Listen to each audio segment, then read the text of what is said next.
اكيد اه.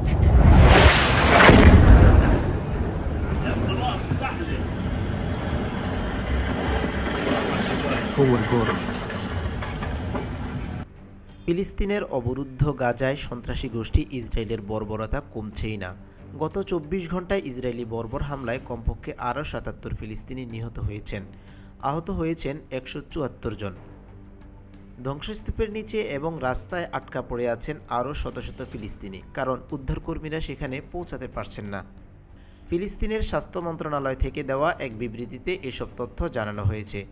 এ বিষয়ে এক প্রতিবেদনে বার্তা সংস্থা আনাদুলু জানিয়েছে, গত ২৪ ঘন্টায় ইসরায়েলি হামলায় নিহতসহ গত বছরের অক্টোবর থেকে এ পর্যন্ত মোট মৃতের সংখ্যা দাঁড়িয়েছে ৪৫,২০৬ জনে।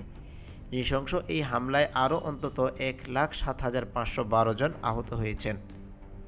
ফিলিস্তিনের স্বাস্থ্য মন্ত্রণালয় মনে করছে, গাজা উপত্যকা জুড়ে ধ্বংস হওয়া বাড়ির স্তূপের নিচে এখনও ১০,০০০-এরও বেশি লোক নিখোঁজ রয়েছেন। গাজায় অবিলম্বে যুদ্ধবিরতির দাবি জানিয়ে জাতিসংঘের নিরাপত্তা পরিষদের প্রস্তাব সত্ত্বেও ইসরায়েল গাজা ভূখণ্ডে তার নৃশংস আক্রমণ অব্যাহত রেখেছে। মিশরীয় নিরাপত্তা সূত্র এবং হামাস ইঙ্গিত দিয়েছে, যুদ্ধবিরতি নিয়ে মীমাংসা প্রতিরোধে মূল বিষয়গুলোতে এখনও বড় ফাঁক রয়ে গেছে, তবে জিম্মিদের মুক্তির আলোচনায় অগ্রগতি লক্ষ্য করা গেছে। বিশেষ করে গাজায় শীত শুরু হওয়ায় মানবিক পরিস্থিতি উদ্বেগজনক। জাতিসংঘ শিশু তহবিল ইউনিসেফ বলছে, গাজার ৯৬% নারী ও শিশু অভাবের কারণে তাদের মৌলিক পুষ্টি চাহিদা পূরণ করতে পারছে না। এইচ এম মহিউদ্দিন, আন্তর্জাতিক ডেস্ক।